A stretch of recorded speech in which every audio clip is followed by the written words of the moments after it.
कहते हैं आज से हजारों साल पहले यहाँ वीरान जंगल हुआ करता था, लेकिन फिर यहाँ पर कुछ ऐसा हुआ जिसके बाद यह स्थान देश और दुनिया में जाना जाने लगा।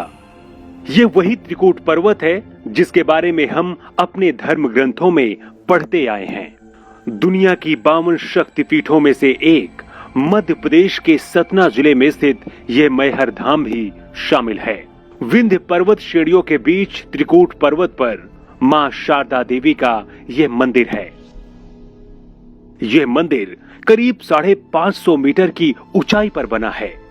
मां शारदा के दरबार पर पहुंचने के लिए श्रद्धालु 1063 सीढ़ियां चढ़कर कुछ इस तरह से मां के दरबार पहुंचते हैं। हालांकि पिछले कुछ सालों से यहां पर रोप वे की सुविधा भी कर दी गई है, जिसके जरिए असहाय और बुजुर्ग लोग इन डिब्बोनुमा कैरियर में बैठकर भी मां के दरबार में पहुंचते हैं।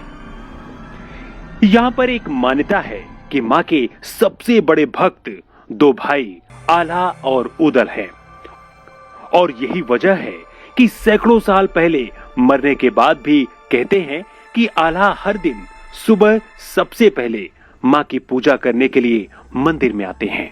इस बात को जितना हम यहाँ पर आसपास रहने वाले लोगों से जानते हैं, उतना ही इस बात का जिक्र 1250 में लिखे गए आल्हा कांड में भी किया गया है। यहाँ पर रहने वाले पुजारियों का दावा है कि मंदिर के दरवाजे बंद होने के बाद भी हर सुबह मां के चरणों में ताजे फूल मिलते हैं। यही नहीं, अगरबत्तियां भी सुलगती मिलती हैं। मां शारदा के दर्शन करने के लिए यहाँ हर दिन 10,000 से ज्यादा लोग पहुंचते हैं। वहीं नवरात्रि के दौरान यह संख्या बढ़कर 1 लाख से भी ज्यादा हो जाती है। मां शारदा के मंदिर में जो भी भक्त पूजा करने आते हैं, वे आल्हा की पूजा अर्चना अवश्य करते हैं। ऐसी मान्यता है कि आल्हा देव के दर्शन के बिना मां शारदा के दर्शन अधूरे रहते हैं। यहाँ त्रिकूट पर्वत पर विराजमान मां शारदा देवी का नाम मैहर कैसे पड़ा, इसके पीछे भी एक कहानी बताई जाती है। वैसे आप राजा दक्ष की कहानी के बारे में तो जानते होंगे। इसकी शुरुआत भी वहीं से होती है।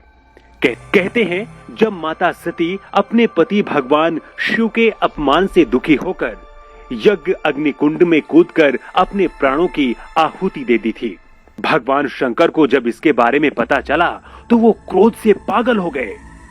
भगवान शिव ने अपनी तीसरी आंख खोल दी। भगवान शिव के क्रोध से दुनिया खत्म होती उससे पहले भगवान विष्णु ने मां सती के शरीर को 52 भागों में विभाजित कर दिया ताकि शिव का क्रोध शांत किया जा सके।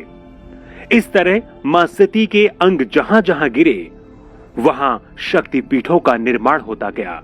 इन्हीं शक्तिपीठों में से एक है मैहर धाम। यहाँ रहने वाले पुजारी कहते हैं कि यहाँ मां सती का हार गिरा था। इसी को लेकर इस स्थान को मां का हार के नाम से लोग जानते थे, लेकिन सालों बाद फिर धीरे धीरे लोग इसे मैहर के नाम से भी जानने लगे। यहाँ मां के दरबार में दूर दूर से लोग अपनी मन्नत और फरियाद लेकर आते हैं। कई बार तो यहाँ ऐसे भी मामले सामने आए हैं जब कोई अपनी जुबान यानी कि जीभ काट कर मां के चरणों में चढ़ा देता है तो कोई अपना गला रेत देता है। फिलहाल यहाँ पर सुरक्षा को ध्यान में रखते हुए भारी पुलिस बल भी तैनात रहता है। यहाँ पर किसी भी आपराधिक घटना पर नजर रखने के लिए सीसीटीवी कैमरे भी लगाए गए हैं। आप मां शारदा के इस धाम के बारे में क्या सोचते हैं, जरूर कमेंट बॉक्स में बताएं। अगर आप मैहर धाम गए हैं तो आप अपना अनुभव भी शेयर कर सकते हैं। Bureau report.